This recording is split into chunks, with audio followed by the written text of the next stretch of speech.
My brother taught me before they killed him. The words hit the room like a sledgehammer, wrapped in silence. Every biker froze. Every engine stopped. Every rough, scarred hand went still. She was 16 years old, barely 100 pounds soaking wet, holding a sketchbook wrapped in duct tape, and she had just made the most feared motorcycle club in Nevada forget how to breathe. Nobody moved. Nobody laughed anymore. If this story moves you, subscribe to our channel, hit that notification bell, and drop your city in the comments below. I want to see exactly how far this story travels. The afternoon sun over Dusty Creek, Nevada had a way of making everything look like it was already dying.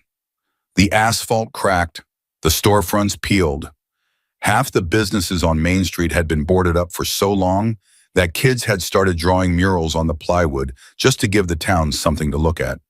It was the kind of place that time forgot on purpose, a town that had stopped expecting good things to happen. And into that town on a Tuesday afternoon in the middle of July walked Emily Carter. She came on foot down the highway, shoulder, her sneakers worn through at the toe, her backpack hanging off one shoulder like it had given up trying to hold shape. She was 16, blonde hair pulled back in a rubber band, arms too thin, eyes that were watchful in the way that only people who've had to watch their back for a long time learn to be watchful. She didn't look like trouble. She looked like something trouble had already finished with. She stopped at the edge of town and looked up at the massive corrugated steel building that sat behind a chain-link fence plastered with no trespassing signs, hand-painted warnings, and one enormous spray-painted skull wearing a mechanic's bandana. The roar of engines inside was constant. The smell of motor oil and cigarette smoke drifted all the way out to the road. The sign above the fence read, "Iron Cross Garage Hells Angles MC." Emily read it, took a breath, adjusted her backpack, and walked straight through the gate. No hesitation, no pause, just walked in like she had somewhere to be. The men inside didn't notice her at first. There were maybe 15 of them scattered through the massive space, some working on bikes, some leaning against workbenches, some playing cards at a folding table near the back wall. Every one of them was built like a piece of industrial equipment, tattoos covering arms, necks, faces, leather cuts bearing patches earned through years of road inconsequence.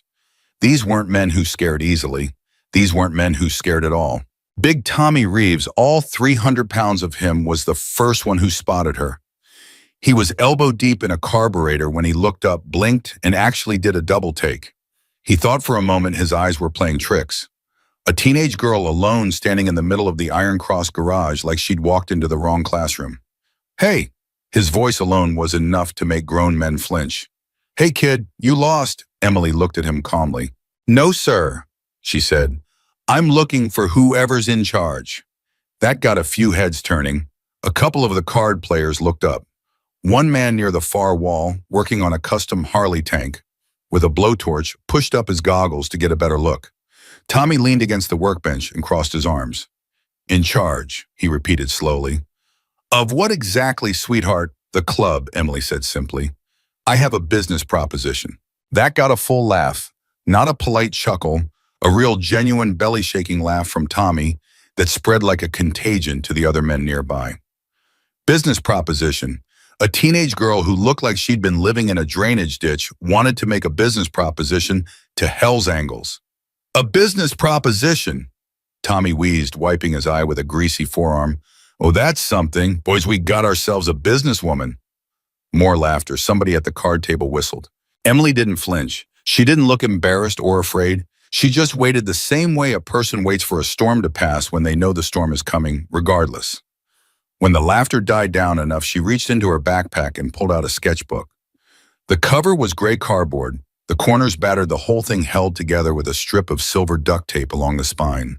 She set it on the nearest workbench and opened it. "I paint motorcycles," she said. "Custom work, murals, memorial pieces, flame jobs, tank art. I work fast, and I don't charge up front. Tips only. If you like what you see, you pay what you think it's worth." Tommy squinted at the sketchbook, then walked over slowly like he was doing her a favor just by looking. What he saw stopped him cold.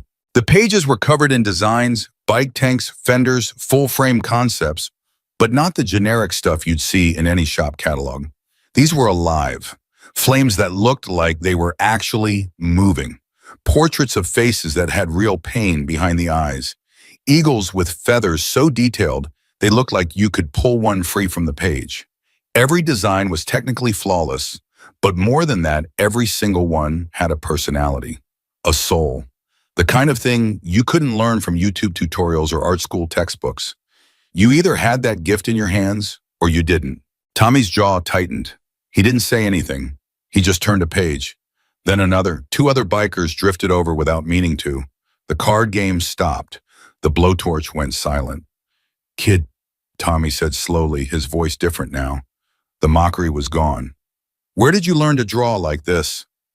"My brother taught me," Emily said. Before Tommy could respond, a door at the back of the garage opened and the room shifted. Not dramatically, not with a fanfare. The men just got straighter, quieter, the way a room gets when the person who actually runs things walks in. Marcus Dalton, road name Grimm, was 61 years old, built like a retired heavyweight with close-cropped gray hair and a face that had been through enough decades of hard living to look like it had earned every line. He wore his cut like armor. He walked like a man who had long since stopped having anything to prove. He saw Tommy standing over a sketchbook, saw a girl standing on the other side of it, scanned the room and registered that something unusual was happening. "What's this?" he said.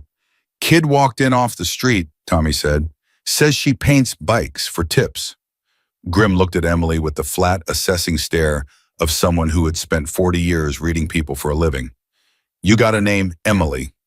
"Emily what?" A tiny pause, almost invisible.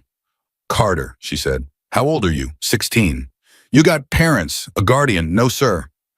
Grimm looked at the sketchbook, then back at Emily. "Show me," he said simply. He gestured to a fuel tank sitting in the corner on a wooden workbench, a raw, unpainted steel tank that had been stripped off a '94 Sportster waiting for customization. It had been sitting there for 3 weeks because the two painters they'd used before had both delivered garbage. "That tank needs a memorial piece," Grimm said. "For a brother we lost 2 years ago. Name was Cutter. If you're as good as your book says you are, let's see it. You've got an hour." Emily looked at the tank for exactly 4 seconds. Then she pulled a rolled canvas pouch from her backpack, unrolled it on the workbench, and revealed the most compact professional paint kit any of them had ever seen. Miniature acrylics, custom brushes, organized by size 2 tiny sponges, a folded reference pad. Nobody laughed this time. She worked without speaking. The garage slowly got quieter as more men drifted over, not wanting to crowd her but unable to stay away.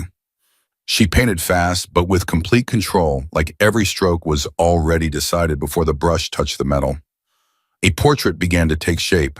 A man's face weathered proud laughing, emerging from a field of black and silver flames. She didn't ask anyone what Cutter looked like. She painted from a reference photo that Tommy, after watching for 10 minutes in stunned silence, finally found on his phone and held up beside the tank without her even having to ask. At the 45-minute mark, she set down her brush. The portrait on that tank was one of the finest pieces of motorcycle memorial art any man in that garage had ever seen, and every one of them had seen plenty. Nobody spoke. The silence wasn't awkward. It was the kind of silence that falls when something real has just happened, and everyone in the room recognizes it. Grimm stepped forward, looked at the tank for a long time. Then he looked at Emily. "What do you want for this?" "Whatever you think is fair," she said. "I told you. Tips." Grimm reached into his cut, pulled out a folded bill, and set it on the workbench. He was about to speak when Tommy grabbed his arm. "Grimm." Tommy's voice was strange, tight. Grimm looked over. Tommy was holding the sketchbook open to a page near the back. His face had gone 2 shades lighter than normal. "You need to see this," Tommy said quietly. Grimm crossed the garage and looked at the page Tommy was showing him. For a moment, nothing on his face changed. Then something changed. It was subtle, just the slightest tightening around his eyes, the kind of shift that only men who knew him very well would ever catch. On the page was a symbol, not a design exactly, not a painting, just a symbol, geometric, ancient-looking, with a specific configuration of lines and angles that was unlike anything in any standard biker iconography. A mark, a signature. It was Ryder Kane's emblem. Ryder Kane, who had died 9 years ago on Route 93 in what the police called a single-vehicle accident on a clear night with no skid marks on the road. Ryder Kane, who had created that symbol himself, who had never published it anywhere, who had shown it to exactly 4 people in the world, all of them standing in this garage right now. Grimm's voice, when it came, was very quiet. "Kid?" Emily looked up. "Where did you get this?" He held up the sketchbook, the page with the symbol. His voice was completely controlled, but his eyes were not. "This emblem. Where did you learn this?" Emily looked at the symbol for a moment. Something moved through her expression, something that wasn't quite grief and wasn't quite fear, but lived somewhere between the two. "My brother taught me," she said, "before they killed him." The garage went absolutely silent. Not the comfortable silence from before. This was a different kind of silent, the kind that happens when the air itself seems to stop moving, when every man in a room suddenly holds his breath at the exact same moment without deciding to. Grimm stared at her. "What was your brother's name?" Emily looked directly at him. "Ryder," she said. "Ryder Kane." What happened next wasn't dramatic in the way you'd expect. There was no uproar, no shouting. The men who knew that name, and most of the older members didn't explode. They went still in the way that only happens when something hits so deep that the body doesn't know how to process it fast enough for an external reaction. Tommy sat down heavily on a stool, just sat down like his legs made the decision without consulting him. Grimm looked at Emily for a very long time. He was looking at her the way you look at something when you're trying to confirm that it's real, that you're not imagining it, that the world hasn't gone sideways on you without warning. "Ryder Kane's sister," he said. It wasn't a question. "Half-sister," Emily said. "Different mother. He was 14 years older than me. He raised me for a while when our mom couldn't. He's the one who taught me to paint." She paused. "He's the one who taught me everything." Grimm set the sketchbook down on the workbench very carefully. He pulled up a stool and sat down across from her, which was something every man in the garage immediately recognized as significant. Grimm didn't sit down in conversations. He stood. He'd been standing in hard conversations for 40 years. "How long have you been on your own?" he asked. "About 3 months since the last time," Emily said. "But I've been running since I was 13. "Running from what?" She met his eyes. "You know the Pinecrest Youth Services facility over in Mineral County?" A few heads moved. One biker near the back, a younger man named Dex, made a sharp sound that was half recognition and half something uglier. "I know of it," Grimm said carefully. "I was placed there 4 times, Emily said, between the ages of 12 and 15. The last time I stayed long enough to figure out what they were actually doing there." She said it flatly, the way a person delivers information they've already made peace with or pretended to. "It's not a youth services facility. It's a pipeline. Kids go in, some come out, some get moved around, some just disappear into paperwork." The temperature in the garage had changed. Every man who'd been half listening was fully listening now. "I found files," Emily continued. "I shouldn't have been in that office. I shouldn't have been able to copy what I copied. But Ryder, before he died, he taught me things. How to move through systems, how to document, how to hide things." He said it like it was just life skills. A tiny fractured sound that might have been a laugh. "I didn't know why at the time. I do now." "Where are the files?" Grimm asked. "Somewhere safe." "Define safe." Emily looked at him with those watchful eyes. "Safer than here," she said. Not challenging, not rude, just honest. Grimm almost smiled. "Almost." "You walked into my garage," he said. "Off the street, alone. Why?" "Because of Ryder's symbol," she said simply. "He drew it for me once and told me, he said, if you ever need help, look for people who know this mark. He said there were men who would remember it, men who would know what it meant." She looked around the garage slowly. "He didn't tell me it was Hell's Angles. He didn't use the name. He just said, you'll know them when you find them. They'll be the ones who have a reason to care." Nobody in the garage said anything for what felt like a very long time. Then Big Tommy from his stool cleared his throat roughly. "She painted Cutter's tank in 45 minutes, he said to no one in particular. "Better than anything we've seen in 3 years. It wasn't relevant to the conversation. Somehow it was exactly relevant to the conversation. Grimm looked at Emily. "You hungry?" he asked. "Yes, sir," she said immediately. No pride on that one, no hesitation. "Good." He stood up from the stool. "You're going to eat. Then you're going to sleep somewhere that isn't a highway shoulder or a drainage pipe. And tomorrow morning you and I are going to have a longer conversation." He looked at her with those steady eyes. But I'm going to tell you something right now, Emily Carter. If what you're saying is true about the files about Pinecrest about Ryder, then you didn't just walk into any garage today. He paused. You walked into the only garage in Nevada where those words are going to mean something. Emily stood very still.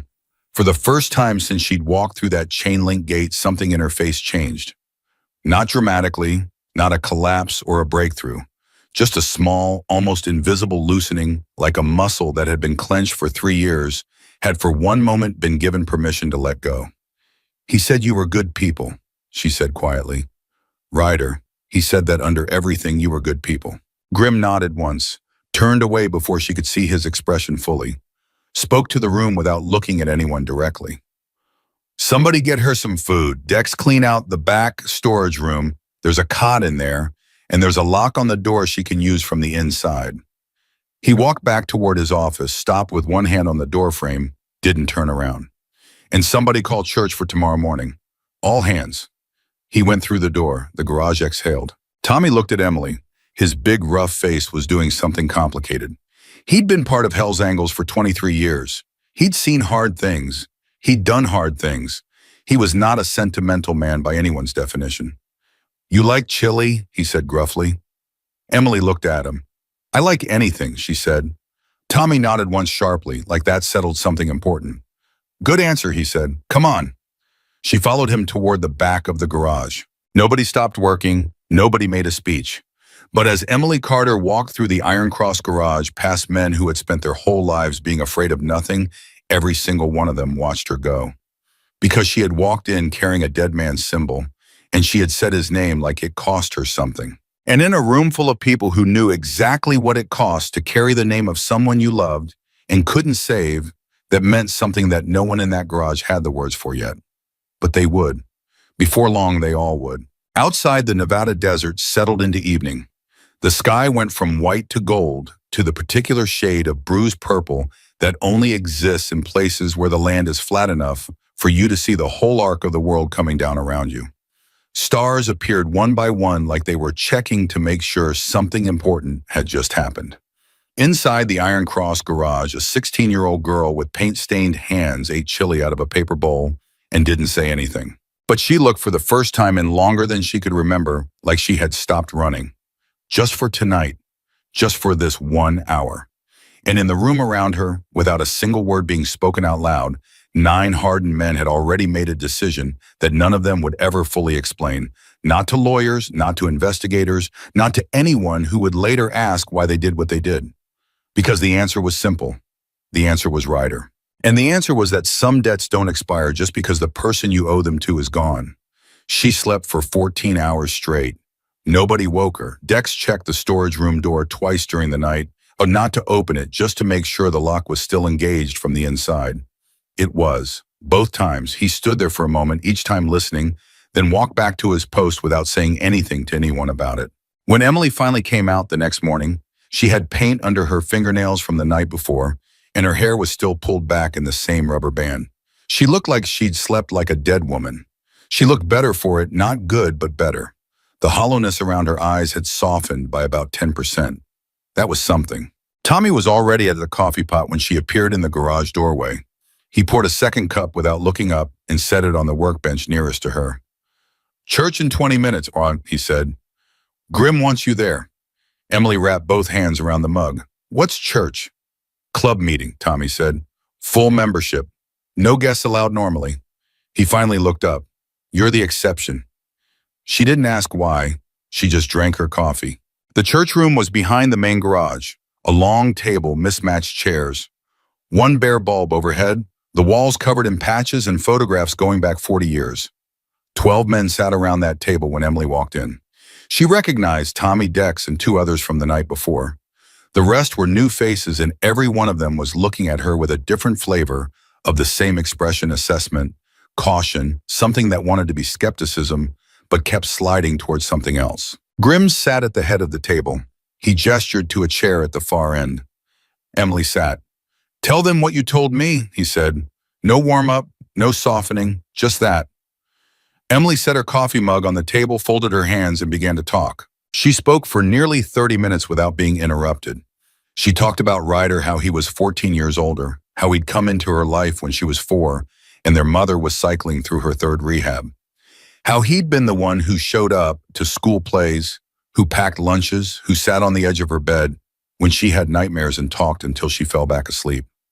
She talked about the painting, how he'd started teaching her when she was 5 years old, how he told her that art was the thing nobody could ever take away from you, how he made her practice every single day, even when she didn't want to. Then she talked about the morning the police came to the house. She was 7 years old, 2 officers at the door, hats in their hands, saying there had been an accident. Route 93, no skid marks, clear night, single vehicle.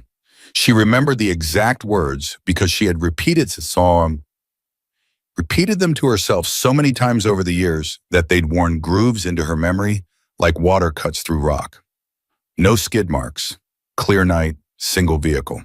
A man who had ridden motorcycles since he was 15 years old on a road he knew like the back of his hand on a night with perfect visibility. No skid marks. He didn't crash, Emily said. Her voice didn't shake. It had moved past shaking years ago. He was forced off the road, or he was already dead before the bike went down. I don't know which one, but I know it wasn't an accident. The room was very quiet. A man named Priest, silver beard, forearms like bridge cable, leaned forward. How do you know that you were 7? Because of what I found when I was 15, Emily said. You see, at Pinecrest, she reached into her backpack and pulled out a small notebook. Not the sketchbook from yesterday. This one was smaller, spiral bound, the pages dense with handwriting that wasn't hers. She set it on the table. Grimm looked at it without touching it. Where did that come from? Ryder had a system, Emily said. When he was building a case against the trafficking network before he died, he hid copies of things. Documents, names, account records. He hid them in places he knew I would eventually reach. She paused. He hid them in my art supplies, stuffed inside paint tubes, sealed inside the hollow handles of my brushes. Another pause. He knew what was coming. He was preparing for it for months before he died, and he knew that if something happened to him, the system would swallow me, that I'd end up placed somewhere. He hid the evidence in the one thing he knew would always travel with me. The silence at the table became something physical, something with weight. Tommy made a sound low in his throat. It wasn't a word. It was just the sound a person makes when something hits them in the chest and they haven't decided yet whether to be devastated or furious. He hid evidence of a trafficking network inside a 7-year-old girl's paint kit, Priest said slowly. Not accusing, just making sure the words were real by saying them out loud. He didn't know how long it would be before I found it, Emily said, or if I would find it, or if I'd know what it meant when I did. Her jaw tightened slightly. But I did, and I did, and I do. Grimm reached across the table and pulled the notebook toward him. He opened it, read for 2 minutes in complete silence, while the room held its breath. His expression didn't change. His eyes moved steadily down the page. When he finished, he closed it and set it back on the table, exactly where it had been. Names, he said quietly. Yes, Emily said. These are real names. Yes, he looked at her directly. Some of these people are still active. I know. A man at the middle of the table, younger, tight jaw, a road name stitched on his cut that read, Ghost pushed his chair back slightly. How long have you been carrying that notebook around? Since I was 15, Emily said. A year. And nobody's taken it from you. 3 people have tried, she said flatly. The room recalibrated again. Ghost looked at her differently after that. They all did. The facility, Grimm said. Pinecrest. Talk about that. Emily's hands tightened slightly around her coffee mug. The public story is that Pinecrest Youth Services is a residential treatment program for at-risk teens. State-funded, privately operated. On paper, it's clean. The staff is credentialed. The inspections pass. She stopped. But there are kids who go in and get transferred to partner facilities in other counties. The transfers look routine. The paperwork is always correct. But some of those kids, the ones with no family, no advocates, nobody checking on them, they don't arrive where the paperwork says they're going. Nobody asked her to spell it out further. These were not men who needed things spelled out. The operator of Pinecrest, she continued, is a man named Gerald Holt. He runs it through a nonprofit corporation. But the actual money, the funding that supplements the state contracts, comes from a private investment group out of Las Vegas. She looked at Grimm. The lead investor in that group is a man named Warren Cross. Something moved through the room. Subtle, like a current beneath still water. Grimm's face didn't change, but his hands flat on the table pressed down slightly harder. "Say that name again," he said very quietly. "Warren Cross," Emily said. A man named Dutch, who hadn't spoken once since the meeting started, stood up from his chair. Not aggressively. He just stood, turned and walked to the far corner of the room and stood there with his back to the table for a moment. Nobody said anything to him. Nobody asked. They all knew. Warren Cross was a name that had been spoken in this room before. Warren Cross was connected to the Iron Cross Royals, a rival organization that ran protection rackets across 3 Nevada counties, laundered money through a chain of legitimate businesses, and had 9 years ago been suspected by exactly the men in this room of having a hand in what happened on Route 93. Suspected. Never proven. The investigation that should have happened didn't happen. The detective who'd been asking questions got transferred. The witnesses who'd been willing to talk stopped being willing. And Ryder Kane became a name on a roadside memorial that slowly faded in the desert sun. Until now. "Cross is funding Pinecrest," Grimm said, not quite to Emily, not quite to the room, half to himself. "He's funding 3 facilities in 2 states, Emily said. "The notebook has the account trail. Ryder documented it for 8 months before he died." Grimm looked at her. "Your brother built a case against Warren Cross." "Yes. And then he died." "Yes. And they put you in Cross's facility." The room understood all at once and together what that meant. That it wasn't coincidence. That it was the opposite of coincidence. That someone somewhere in a system that was supposed to protect children had deliberately placed Ryder Kane's little sister inside the operation that his evidence would have destroyed. Either as leverage, or as a warning, or as a way to keep her contained until she stopped being a problem. Dex, who was 26 and the youngest full member in the club, said a word that was short and hard and absolutely accurate, and nobody told him it was inappropriate. "They knew who I was," Emily said. Her voice was the steadiest thing in the room. "The 3rd time I was placed there, a supervisor named Carla Mills told me, she said, 'Your brother made enemies he couldn't handle. Don't make the same mistake.'" Emily looked down at the notebook on the table. I was 13 years old. Tommy's coffee mug cracked against the table so hard it was a miracle the ceramic held. He didn't throw it. He just set it down too hard because his hands forgot for a moment what they were supposed to be doing. 3 months ago, Emily said, I found where Ryder had hidden the main files. Not just the notebook, the full documentation. Account records, photographs, recorded phone conversations. Everything he spent a year collecting. I copied what I could and I ran. "Where are the originals?" Grimm asked. "Still hidden," she said, "in a place Ryder designed specifically. A place nobody would look unless they knew exactly what they were looking for." She met Grimm's eyes. "I know where it is, but I can't get there alone, and I can't get there if they catch me first." "How close are they?" Grimm asked. "Close," she said. "I've been moving every 4 to 7 days. I've been staying off roads with cameras, off digital anything. I've been paying cash for food when I had it and paying for food when I didn't." A brief pause. "I found your garage because I was working my way west. I've been looking for anyone who knew Ryder's symbol for almost 3 months. 2 people recognized it and turned me away. One of them called someone after I left. I saw the phone come out before I was even off the property." "Who did he call?" Ghost said sharply. "I don't know," Emily said. "But I moved faster after that." Grimm looked at the notebook again, then at Emily, then around the table, a slow circuit of eye contact, each one brief but complete. Every man at that table understood what he was asking without him asking it. This was not a simple situation. This was not a stray kid with a sad story who needed a meal and a bus ticket.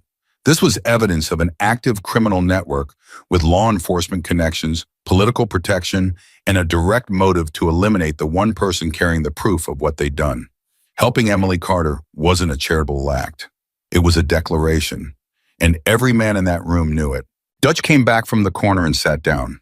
His face was resolved in the way that only happens when a person has already had the argument with themselves and finished it. "Ryder Kane rode with us for 6 years, he said to the room, not to Grimm specifically. He left because he said he had to do something on his own. We let him go because we respected it. We didn't know what he was doing. We should have. His voice dropped slightly. We should have. We didn't know, Tommy said. We didn't ask hard enough, Dutch said. There's a difference, he looked at Grim. I'm not letting that happen twice. Grim let that sit for a moment. Then he looked at Emily. The people hunting you, they'll come here. Eventually, she said. If they track me here, yes. They'll come with paperwork first. Legal angles, welfare checks, runaway reports, custody claims. They have people who know how to make it look official. She paused. And if the paperwork doesn't work, they'll come with other things. Let them, said a man named Crow who had not spoken until that moment, and who said those two words with a kind of absolute geological calm that made several people at the table almost smile. Grim stood up from his chair. The meeting in the way of all real decisions was already over. The formal part was just catching up to what had already been decided in the room's collective gut. Emily stays, he said. She paints. She earns her place like everyone else does. She's not a charity case, and she's not a mascot. He looked at her directly. You understand what I'm saying? You mean you'll treat me like a person, she said. I mean, I'll treat you like a member of this family, he said, which means you follow the rules of this house. You don't go anywhere alone, and you tell me everything before you tell anyone else. You don't make moves without talking to me first. You understand? Emily looked at him for a moment. Ryder trusted you, she said. That's the only reason I walked through that gate. That's enough, Grim said. For now, that's enough. She nodded once. He picked up the notebook from the table and held it. I need to make calls. There are people who need to know what's in here.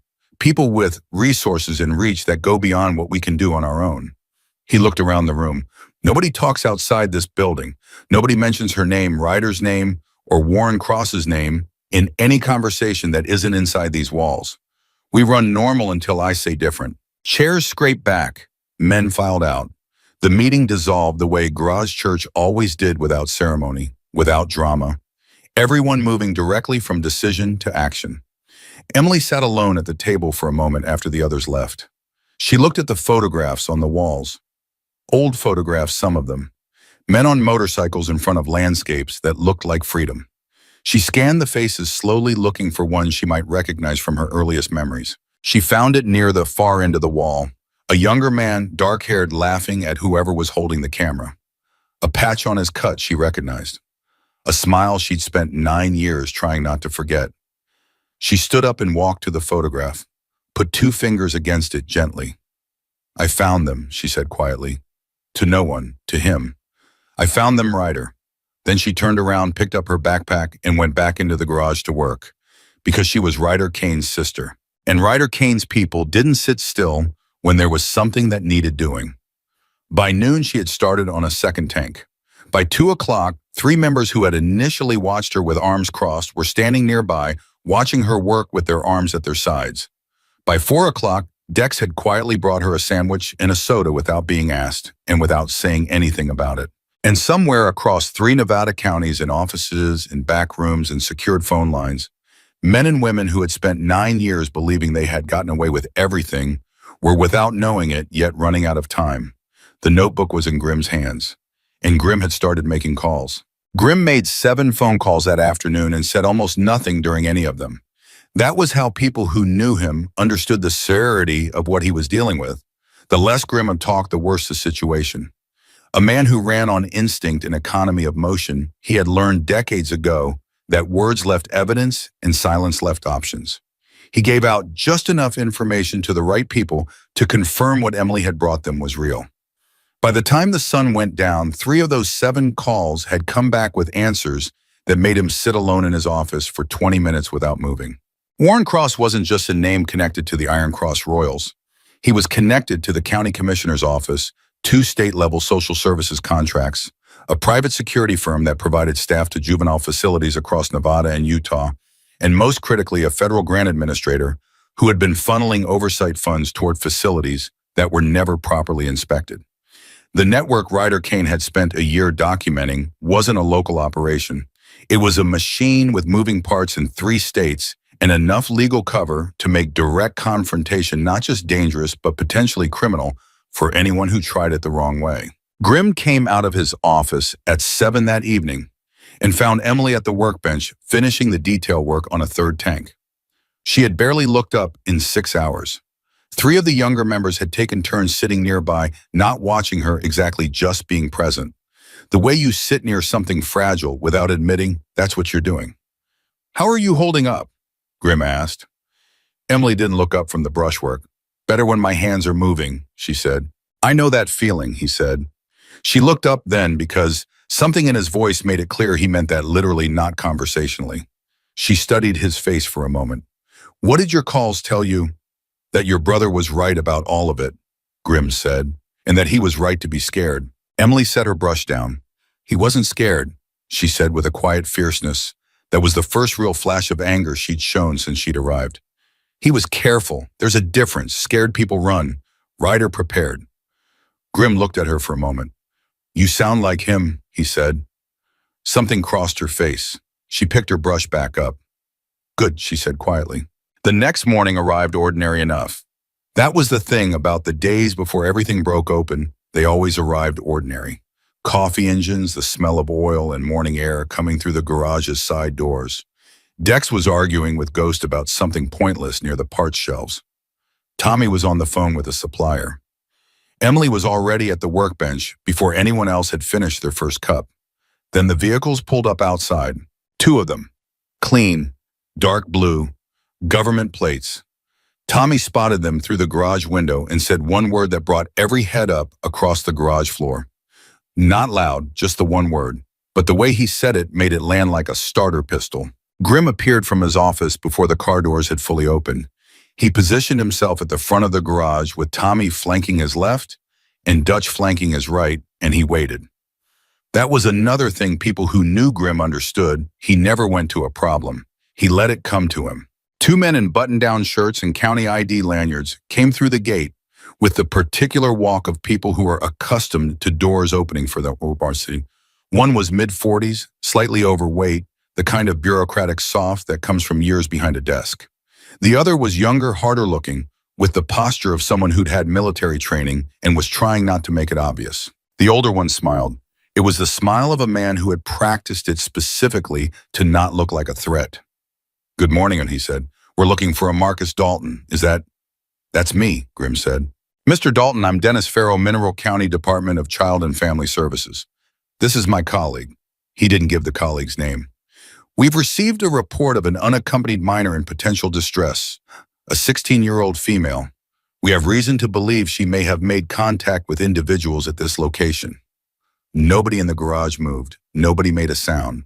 Grimm looked at the man the way you look at something you have seen before and aren't impressed by. "You have a report," he said. "That's correct." "From who?" Farrow maintained the smile. "Reports of this nature are confidential, as I'm sure you understand." "I understand a lot of things," Grimm said. "One of them is that if you believe a minor is on my property, you need more than a lanyard and a smile. You need a court order. Do you have a court order?" The smile stayed, but Farrow's eyes went fractionally cooler. "We're not here to create any conflict, Mr. Dalton Fulton. We're simply—" "Do you have a court order?" Grimm repeated. Same voice, same volume, no variation. A pause. "At this stage, we're conducting a welfare check." "Then you can conduct it from the other side of that fence," Grimm said. "When you have paperwork that gives you legal authority to enter private property, you come back and I'll have my attorney present. Until then, you have a good morning." He turned and walked back into the garage. Farrow didn't move for a moment. The younger one, the hard-postured one, scanned the garage slowly, deliberately, the way people do when they're doing surveillance and want you to know they're doing surveillance. His eyes moved across the workbenches, the bikes, the men. They stopped briefly at the back of the garage where the storage room door was visible. Then he turned and followed Farrow back to the vehicles. Inside the garage, no one spoke until both cars had pulled away from the gate. Then Dex said, "That guy wasn't child services." "No," Grimm said simply. "The younger one," Dutch said. "He had a shape under his left arm, under the shirt." "I saw it," Tommy said. Grimm looked at Emily, who had come to stand at the edge of the main garage floor. She had watched the whole thing from 15 feet back. Her face was pale, but her jaw was set, and she was doing the thing she always did when she was processing something difficult. Her right hand was moving slightly at her side, like she was painting something invisible, her fingers tracing a pattern only she could see. "They know I'm here," she said. It wasn't a question. "Or they suspect it," Grimm said. "They'll come back, next time with paperwork. How long do we have?" "A day, maybe two." He looked at her directly. "The files, Emily, the ones Ryder hid. We need to move on that now. Where are they?" She had known this moment was coming. She'd been calculating it since the previous day. She looked at Grimm and then around the garage at Tommy Dutch, Dex, Ghost Crow, and the others who had filtered in during the confrontation. These were men who had in less than 48 hours fed her, sheltered her, protected her from people with government badges and weapons under their shirts. Men who had kept a dead man's memory like a debt they intended to pay. "There's a storage unit," she said, "outside Fallon, Unit 114. The key is..." She reached into the bottom of her backpack and pulled out a small, flat key taped to the inside cover of her sketchbook. "Ryder registered it under a name that isn't his. Paid the rent forward for 15 years in cash before he died." 15 years, Tommy said slowly. "He planned for me to need time to be old enough to understand what I was looking at," Emily said. Her voice went briefly rough on that sentence, just briefly. "He thought of everything," she swallowed. "Almost everything." Ghost was already reaching for his jacket. "I can be in Fallon in 90 minutes. "Not alone," Grimm said immediately. "You take Crow and Dutch. You go in 3 vehicles so you're not one target. You get the files and you come directly back here. You stop for nothing." "What if someone's watching the unit?" Dutch asked. "Then you leave without touching the door and you call me," Grimm said. "We don't burn that location for nothing. We do this right." The 3 men were rolling out of the garage within 7 minutes. Emily watched them go with an expression that was hard to read from the outside. Something layered, compressed, the kind of face people wear when they're watching something important happen that they've imagined for a very long time. Tommy came and stood beside her. He didn't say anything. He just stood there, and that was enough. What happened in the next 3 hours was the kind of quiet that has current running underneath it. Emily painted 2 more memorial pieces, both commissioned by members who had lost brothers over the years. She worked with the same focused intensity as before, but the men watching her now understood it differently than they had 2 days ago. The painting wasn't just talent or skill. It was the thing she did when the world was threatening to become too loud inside her head. It was the switch that turned the volume down to something survivable. At the 2-hour mark, Grimm's phone rang. He took it in his office and came out 4 minutes later with a changed expression. "What?" Tommy asked immediately. "The contact I reached out to federal level, one who owes me more than one favor. He ran Warren Cross through channels that go deeper than county records." Grimm stopped in the middle of the garage floor. "Cross has an active federal investigation, has had one for 14 months. DEA and a trafficking task force working jointly." His voice was completely controlled. "They've been building toward him, but they've been missing something. The kind of documented financial trail that would link the facility operations directly to the money laundering network." The garage understood what he was saying. "Ryder's files," Emily said from the workbench. She had stopped painting. She was looking at Grimm with an expression that was somewhere between relief and something that hurt too much to name. "Ryder's files are what they need. If they were what you say they are," Grimm said carefully. "Yes, they're what I say they are," she said. "No defensiveness, just certainty." "Then we need to get them to the right hands before Cross realizes we have them," Grimm said. "And before whoever he sent this morning comes back with a judge's signature." Then Grimm's phone rang again. He looked at the screen. Something moved across his face that Emily had not seen there before. He held up one hand to silence the room and answered. He listened for 40 seconds without speaking.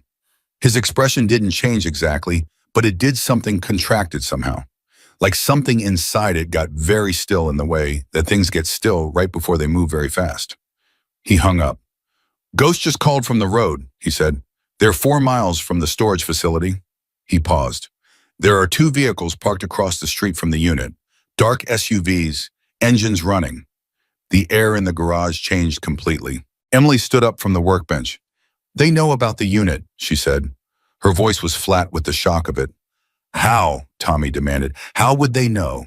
"Because Ryder wasn't the only one who knew about it," Emily said. Her face had gone the color of unprimed metal.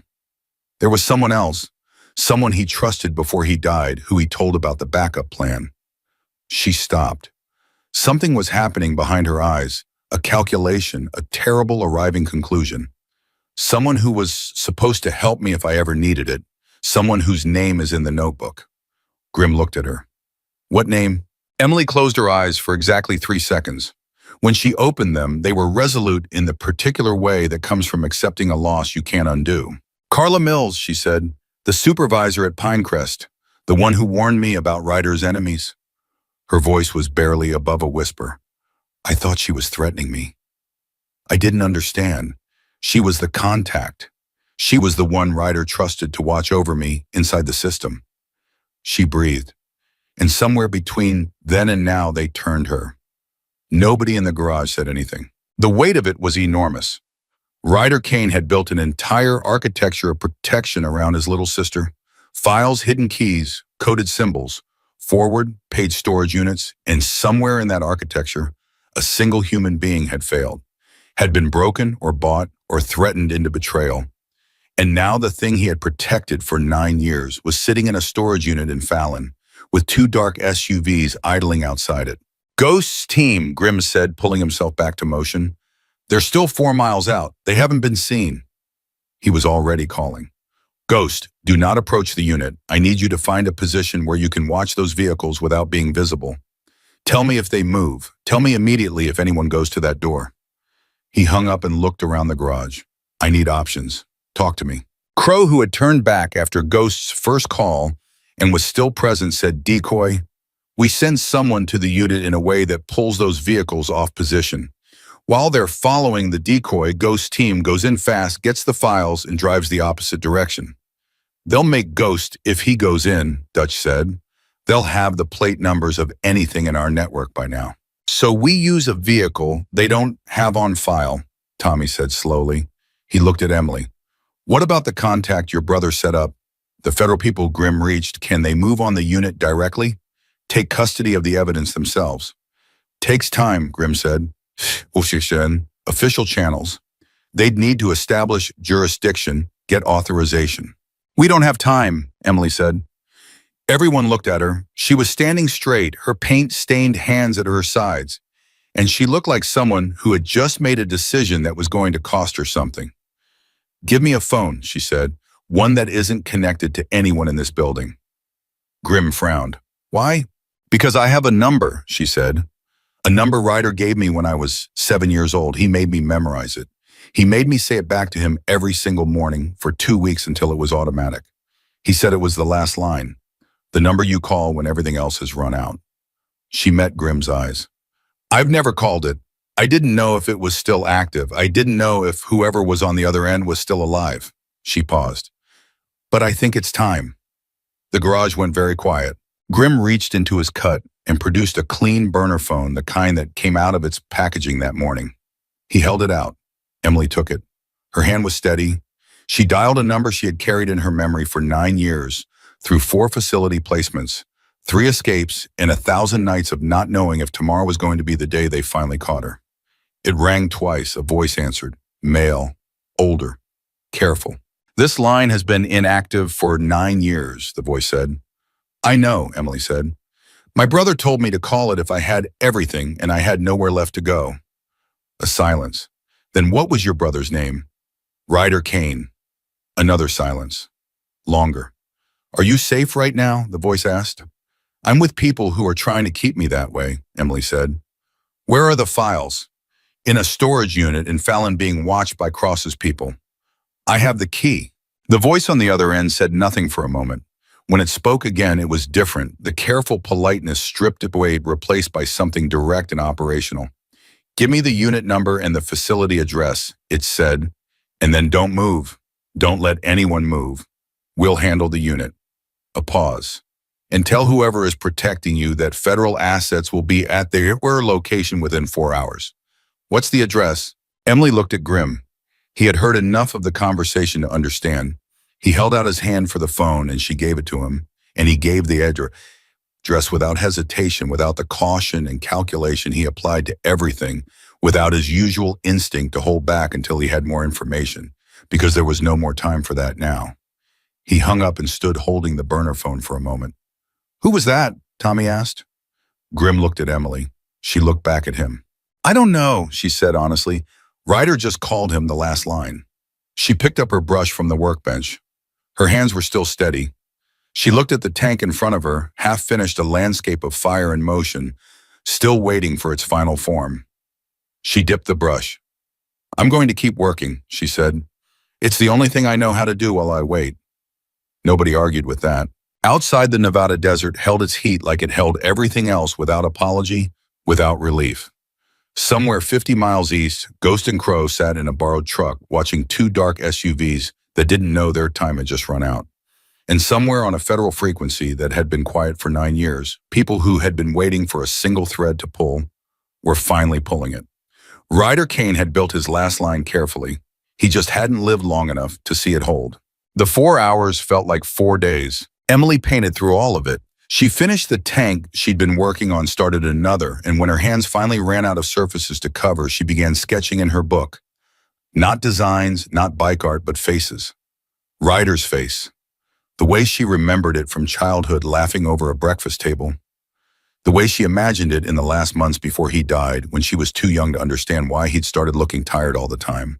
She drew those faces the way other people pray, quietly, repetitively, with the desperate focus of someone trying to hold something together that keeps threatening to come apart. The men around her didn't comment on any of it. They had learned quickly that Emily's silence was not an absence. It was a form of endurance. You didn't interrupt endurance. You just held the space around it and kept watch. Ghost called in every 30 minutes from the road outside the Fallon storage facility. His reports were brief and consistent. The two SUVs hadn't moved, nobody had approached the unit, and there was no visible federal presence yet. The waiting had its own particular tension. Everyone in the garage understood that the moment those files were secured, everything would accelerate. The people hunting Emily would know their window was closing, and closing windows made desperate people do desperate things. At the 2-hour mark, Tommy pulled Grim aside near the office door. His voice was low, but Emily, 20 feet away, caught the shape of it. We need to talk about what happens if the feds get those files and then decide Emily is a witness they need to control, Tommy said. Protective custody means she disappears into a system again. Different letterhead, same cage. I know, Grim said. So what's the play? The play is we make sure she has people on the outside who can't be ignored, Grim said. People with reach and a reason to stay loud if something happens to her. He paused. I made a call this afternoon to a woman named Patricia Voss. She runs a nonprofit legal advocacy group out of Reno that specializes in trafficking survivor cases. She's been trying to get into the Pinecrest situation for 2 years with no evidence to stand on. Tommy absorbed this. You gave her the notebook. I gave her photographs of 12 pages, Grim said. Enough to know it's real. Not enough to not need Emily. He looked across the garage to where she was sitting.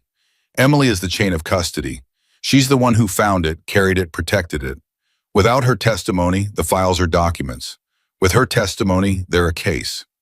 Which makes her valuable, Tommy said. Which makes her a target. Grim said. Same thing, different angle. Emily had stopped pretending not to hear. She looked up from her sketchbook. I know what I am, she said without heat. I've known since I was 15. I'm the last piece they need to put it together, and the last piece Cross needs to make disappear. She closed the sketchbook. I'm not afraid of Ed. You should be a little afraid of it, Tommy said with gruff honesty. Fear keeps you sharp. I've been afraid for 3 years, Emily said. I've used up my supply. Now I'm just angry. That sat in the air for a moment. Then Dutch from near the garage door said quietly, Good, angry is useful. The 3rd hour dissolved into small movements, men checking phones, adjusting positions, the low mechanical sound of someone doing maintenance work just to have something for their hands. The garage had taken on the specific quality of a room full of people waiting for a fight they know is coming and can't control the timing of. Then Ghost called again, and his voice was different. Grim, one word but compressed in a way that made everyone in the garage look up. The SUVs just moved, both of them, heading west on 50. Grim went very still. Did federal assets arrive at the unit? Negative, no federal appearance that I can see. The SUVs just left, both of them fast.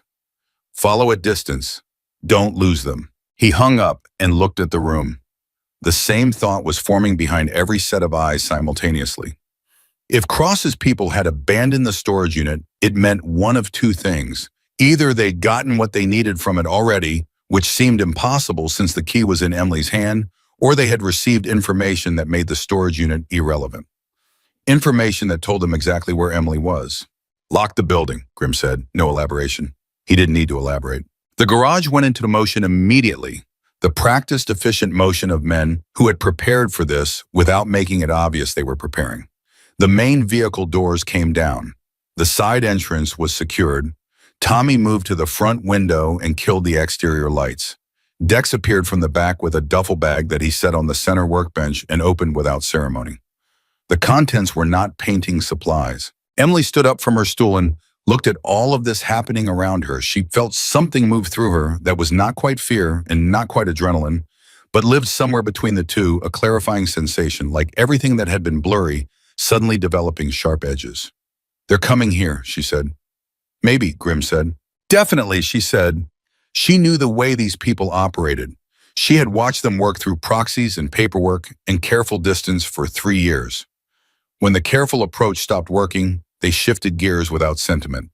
How long? If they were at Fallon, 20 minutes minimum. Probably 30.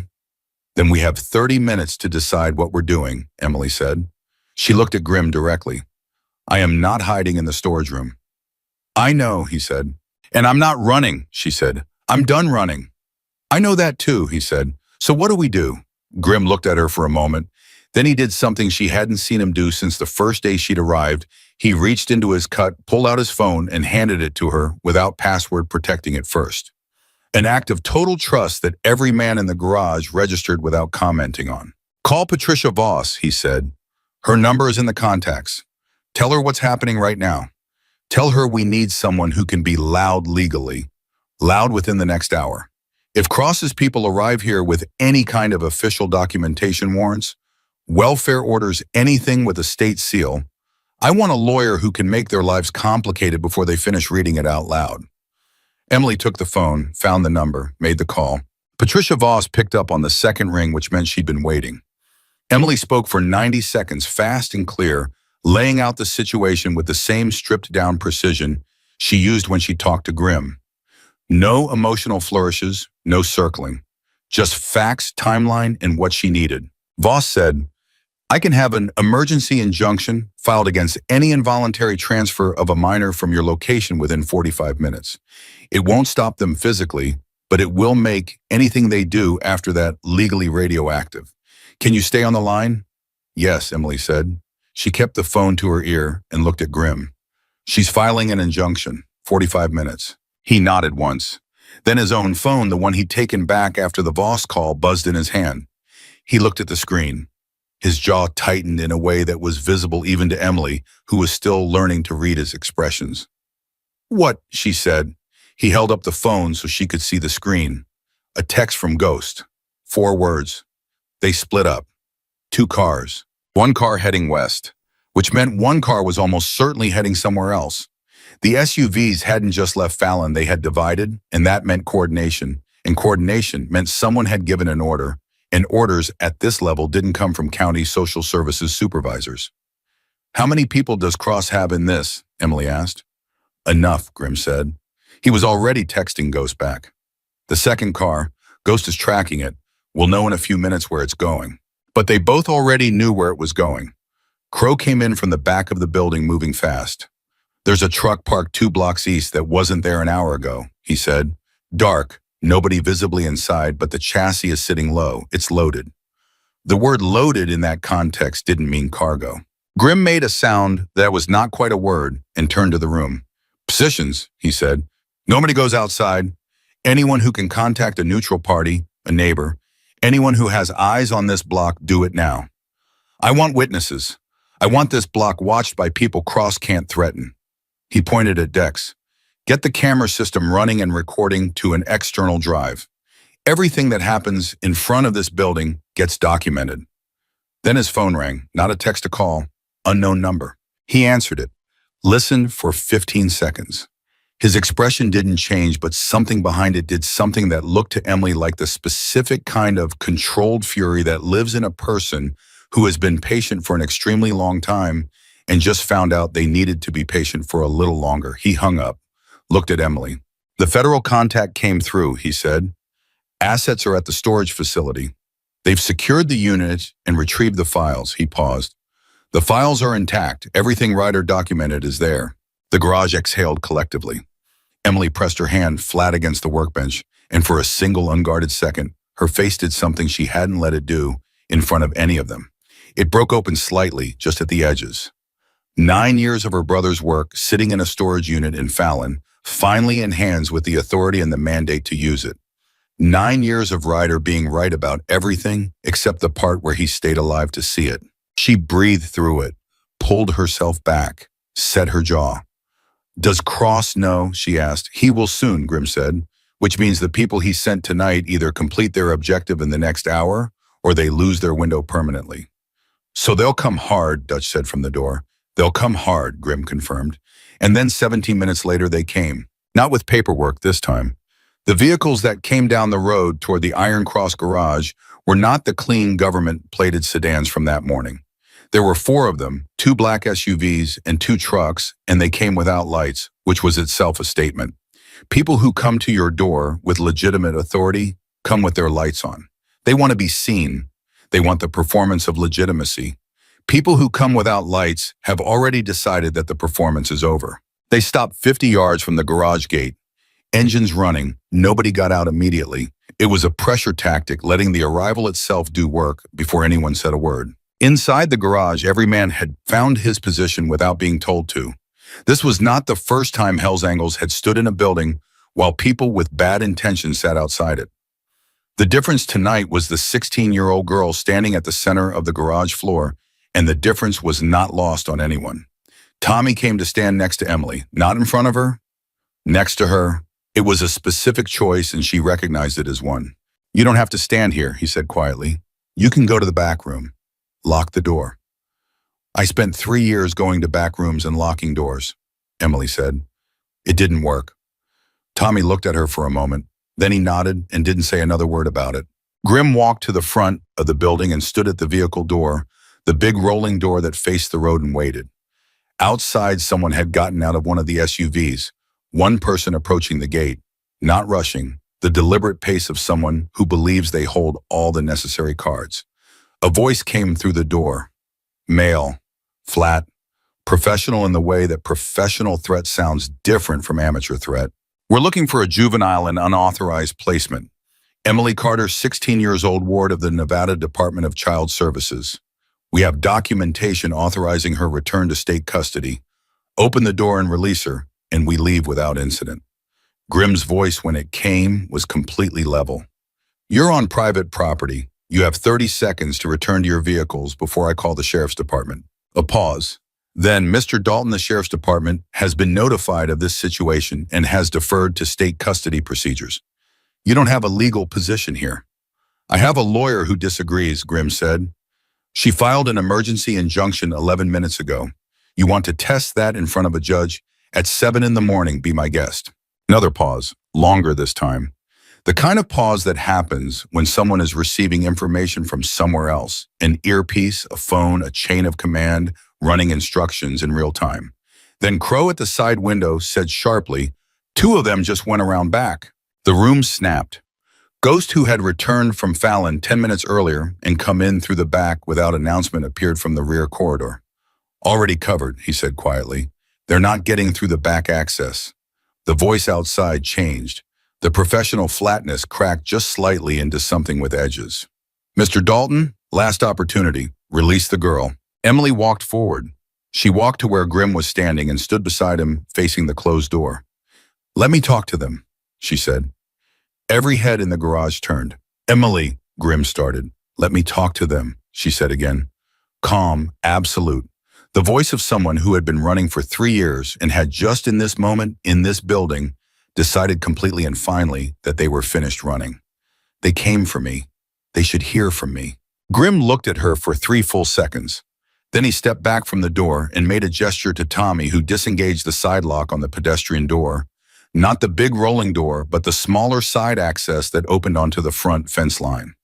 He opened it 12 inches. Emily stepped to the opening. She could see the man who had been speaking mid-40s, the kind of face that had been handsome once and had gotten mean as it aged.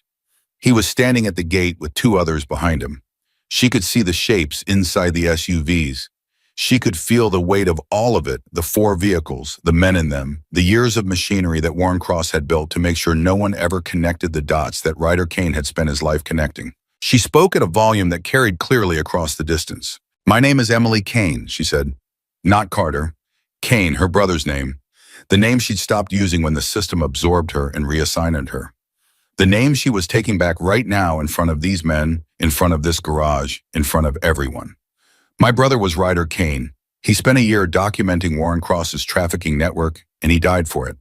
Tonight, federal investigators secured 9 years' worth of evidence from a storage facility in Fallon, Nevada. That evidence is no longer in my possession, and it is no longer in yours to control." She paused. "Whatever you came here to do, you're too late. You were too late the moment I walked into this garage." The man at the gate stared at her. Something moved through his expression. Not retreat exactly, more like the recognition of a calculation that had gone wrong at a fundamental level. "This isn't over," he said. "For you it is," Emily said. She stepped back from the door. Tommy closed it. The lock engaged. For 37 seconds, nothing happened outside. Then the engines turned over. All four vehicles. And one by one, they pulled away from the fence and drove into the dark Nevada night without another word. The garage was completely silent. Then Dutch let out a breath that sounded like it had been held for the better part of an hour, and Dex said something that made two people laugh despite themselves. And Tommy sat down heavily on the same stool he'd sat on 2 days ago when Emily had first said her brother's name. Emily stood in the middle of the garage floor. She was trembling, not in a way that looked like falling apart, but her hands were shaking slightly, and the hand that had been holding Patricia Voss's call for the last 20 minutes was white-knuckled around the phone. Grim looked at her. "You all right?" She thought about the question honestly. She took stock of what was in her body, then shaking the aftermath of adrenaline, the enormous and disorienting sensation of something having ended that she had spent 3 years holding her breath through. "I don't know yet," she said honestly. "Ask me in an hour." He nodded. That was a good enough answer. He put his hand briefly on her shoulder just for a moment, heavy and certain, the way a person touches something they want to make sure is real, and then he turned to the room and started giving the next set of instructions, because there was still federal contact to maintain legal processes, to coordinate documentation, to protect. Emily looked down at her hands. The trembling was already easing. She walked back to her workbench. There was still a tank with an unfinished edge, a portrait that needed 2 more hours of detail work before it would be what she'd envisioned. She picked up her brush. Her brother had taught her that you didn't stop when you were scared. You didn't stop when you were tired. You didn't stop when the world was doing everything it could to make you stop. You picked up the brush and you kept working because the work was the one thing they couldn't take from you. She touched brush to metal and she kept going. The arrest came on a Thursday morning, 6 weeks after the night the SUVs drove away from the Iron Cross garage without Emily Carter, without Emily Kane inside them. She heard about it the same way everyone else did. Grim's phone rang at 6:47 in the morning, and he came out of his office 11 minutes later with the expression of a man who has been carrying something heavy for a very long time and has just been told he can set it down. He didn't make an announcement. He didn't gather the room. He just walked to the coffee pot, poured 2 cups, carried one to Emily at her workbench, and said, "It's done." She looked up from the tank she was working on, a commission piece, a memorial for a brother lost to a highway accident 3 years ago. The family had driven 4 hours to bring it to her specifically. She looked at Grim's face and understood immediately what done meant. "Cross," she said. "Taken into federal custody at 5 this morning," Grim said. "Done." Along with Gerald Holt, 2 county commissioners, a state licensing administrator, and 4 others connected to the Pinecrest operation. He paused. Carla Mills surrendered voluntarily, turned herself in last night. Emily received that last piece quietly. Carla Mills, who had warned her at 13 years old with words that sounded like a threat and turned out to be a broken attempt at protection. Carla Mills, who had been flipped somewhere along the way, threatened or bought or both, and whose cooperation had put Cross's people on the storage unit in Fallon, and who had, in the end, apparently decided that the weight of what she was carrying was no longer something she could live with. "She'll cooperate," Emily asked. "Already is," Grimm said. "Patricia Voss says her testimony fills 3 gaps in the documented record that the files alone couldn't close." He looked at his coffee. "Ryder's evidence is what broke it open, but Carla is what seals it." Emily nodded. She looked back at the tank. Her brush was still in her hand, hovering an inch above the surface, and she realized she had no idea how long it had been there without moving. 6 facilities, she said. Not a question. She'd seen the full count in the documents that Patricia Voss had shared with her once the federal process allowed disclosure. "In 2 states. How many kids?" "They're still counting," Grimm said. "Hey." "Patricia says the final number will be over 200 cases. Kids who were transferred moved lost in the paperwork. Some are already recovered. Some are going to take time." His voice was even, but his jaw was tight in the way it got when he was managing something large and not making it visible. "And some of them—" He stopped. "I know," Emily said. She said it to the way people say things they've known for a long time and have already made a kind of peace with, not because the peace is comfortable, but because the alternative is being destroyed by it. "I know." They stayed in that silence for a moment together. Outside, the garage was starting to come alive. Engines, voices, the sound of the day beginning. It was a sound Emily had come to know over 6 weeks, the way you come to know the specific sounds of a place that has become yours. She hadn't planned for that. She hadn't planned for any of this when she'd walked through the gate in worn-out sneakers with a duct-taped sketchbook. But plans she had learned were mostly what happened to people who hadn't yet met the particular version of the world that she'd been raised inside. "What happens now?" she asked. "Legally, with me." Grimm set his coffee cup down. "Patricia has petitioned the court for a legal guardianship review. Given the circumstances, the documented failure of the state system to protect you, the evidence of deliberate placement in a facility connected to a criminal network, the judge she's working with has agreed to a fast-track hearing." He looked at her steadily. "It'll take a few weeks, but Patricia thinks you can have a permanent legal resolution within 60 days. "Guardianship?" Emily said carefully. "With who?" Grimm said nothing for a moment. He picked up his coffee again, looked into it, set it back down. A man running a mental calculation in real time, visible just barely at the edges of his usual stillness. "That's something you'd have to want," he said finally. "I'm not going to present it to you like it's decided. You've had enough things decided for you." He met her eyes. "But if you wanted it, if this was a place you wanted to stay, then someone here would be willing to make it official. Through proper channels. Legally above board, documented in a way nobody can challenge." Emily looked at him for a long moment. Something moved across her face that she didn't try to control or hide. The thing she'd been carrying for 9 years, the particular specific loneliness of a child who lost the one person who made the world make sense and has been orbiting that absence ever since, shifted. Not disappeared, shifted, changed shape into something that still had weight, but was no longer entirely unbearable. "Ryder would have liked you," she said quietly. Grimm made a sound that was almost a laugh, almost. "Ryder thought I was a stubborn pain in the ass," he said. "He told me so regularly." Emily looked at him. "He thought that about people he respected," she said. "He told me that too." This time it was real, a brief, genuine smile that crossed Grimm's face and made him look for a fraction of a second, like the younger man in the photographs on the churchroom wall. Then it settled back into its normal shape, and he picked up his coffee, and the morning continued. The mural had been Emily's idea. She'd proposed it 3 weeks earlier casually, the way she proposed most things that mattered to her. Not as a big declaration, but tucked into a normal conversation, almost as an aside. She and Tommy had been eating lunch at the workbench when she looked at the main wall of the garage, the big interior wall that faced the vehicle floor, 40 feet wide and 12 feet high, and said, "That wall is wasted." Tommy had looked at it. It was painted flat gray, had been for 20 years. "What do you mean, wasted?" "I mean, it's the biggest canvas in the building and it's just gray," she said. "You could put something on it that means something." Tommy had chewed his sandwich for a moment. "Like what?" Emily was quiet for the beat. "Like Ryder," she said, "and all the others. Everyone this club has lost. Everyone who should be remembered." She looked at the wall. A proper memorial, not a plaque or a photograph. A real piece.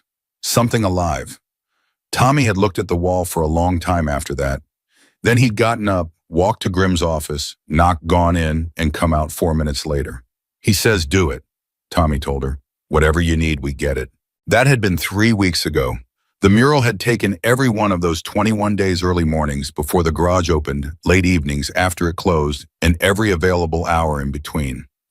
Emily had worked from sketches, from photographs, from descriptions given to her by men who sat nearby and talked about people they'd lost while she translated the words into paint. She'd ask questions nobody else would have known to ask, not just what did they look like, but what did they sound like when they laughed? What did they love that had nothing to do with motorcycles? What was the thing they said most often that you still hear in your head sometimes? She painted from the answers. The result was something that nobody in the garage had words adequate enough for.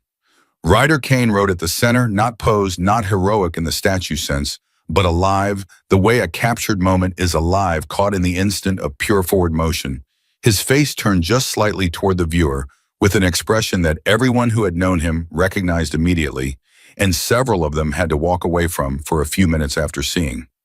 Behind him rode the others, names and face that stretched across the wall in an unbroken column of motion, each one distinct, each one present in the specific way that real portraiture is present, when the artist understood the subject down to something deeper than their features. And at the very back of the column, half emerging from a curve of smoke and light, rode a figure that several people didn't immediately recognize, and then did all at once, a young woman, blonde, riding without fear. Her face forward, her expression not triumphant, but settled, at peace in a way that looked hard-earned rather than given. Emily had painted herself into the mural. Not prominently, not at the front, at the back where she had come in, where she had started following the people who had made her writing in the column they had opened for her. The unveiling happened on a Saturday afternoon. No formal invitations, a word had moved through the network, the way things move through these networks, person to person, phone call to phone call. By 2 in the afternoon, the garage was full. Not just club members, families, old friends, people who had known the names on the wall when they were still living people rather than memories. Some had driven from 2 states away. Some Emily had never met and would meet for the first time in front of the faces she had painted of people they loved. Patricia Voss came. She stood near the back with a quiet, assessing expression, watching the room rather than the mural, and when she caught Emily's eye, she gave a small nod that meant several things at once, and none of them needed to be spoken. Ghost's mother came. She was a small woman in her 70s who walked with a cane and who looked at the portion of the mural where her son's late father appeared and stood there for 4 minutes without moving, while Ghost stood beside her with his hand on her shoulder and said nothing at all because there was nothing to say and he knew it. Tommy stood in front of Cutter's portion, the face Emily had painted, in 45 minutes on that first afternoon on a fuel tank now rendered full scale on a wall in exquisite detail, and he stood there for a long time too. His arms were crossed, his jaw was working the way jaws work when people are managing things internally that they don't want to display externally. He was not entirely successful at the management, but nobody looked at him while he wasn't, because these were men who understood the courtesy of the averted gaze. Grimm stood at the center of the wall in front of Ryder's figure, and he stood the longest of all of them. Emily watched him from across the garage. She had positioned herself near the back, near the door from old habit, the habit of always knowing where the exit was. She caught herself doing it and stayed where she was anyway. Old habits didn't vanish because your life changed. You just learned to notice them and decide each time whether they were still serving you. Grimm turned from the wall and looked across the room until he found her. He crossed the garage, people moved naturally out of his path the way they always did and stopped in front of her. He looked at her for a moment. His expression was the most open she had ever seen it, which for Grimm still meant it was not especially open by most people's standards. But for him, it was substantial. For him, it was enormous. Ryder would have, he started and then stopped, tried again. He would have, and stopped again. Emily waited. He would have stood in front of that wall for about 30 seconds, Grimm said finally, and then he would have said something smart that made everyone laugh and then walked away before anyone saw his face. He paused, because that's how he handled things that got too big for him. Emily smiled, and it was a real smile, not the controlled, careful expression she wore when she was managing a room, but the actual one, the one that looked like her brother's. "Yeah," she said, "that sounds right." Grimm reached into his cut. He produced a leather patch, small hand-stitched the leather edge, and worked to a particular softness, that meant it had been cared for over a long time. The symbol on it was Ryder's emblem, the one from the sketchbook, the one that had stopped a room full of bikers cold on a Tuesday afternoon 6 weeks ago. He held it out. Emily looked at it for a moment. She looked at the shape of it in his hand, small, worn, carrying the specific weight of things that have been kept rather than discarded, preserved rather than forgotten. This was his, she said. He left it with me before he went out on his own, Grimm said. He said, if anything ever happens, give this to someone who deserves it. His voice stayed level. His eyes did not entirely cooperate, but he held them steady through an act of will that Emily recognized because she had been doing the same thing all afternoon. I kept it 9 years waiting for the right person. Emily took the patch. She held it in both hands. The leather was warm from his cut, from his body heat, from the years of being carried close. She looked up at him. I'm not a biker, she said. Her voice was steady, even though the rest of her was not. No, Grimm said. You're something harder to come by than that. He held her gaze. Your family. The word landed the way words land, when they are exactly true, and you have been waiting to hear them long enough that your whole body recognizes them before your mind catches up. Emily closed her hands around the patch, pressed it against her chest just briefly before she tucked it into the front pocket of her jacket where she could feel the edge of it. She didn't say anything. She didn't need to. The mural behind them said everything that needed saying, 40 feet of proof that the people we lose don't entirely go, that the things they build survive them, that love, when it is the durable kind, leaves structures behind it that outlast even the worst of what the world does.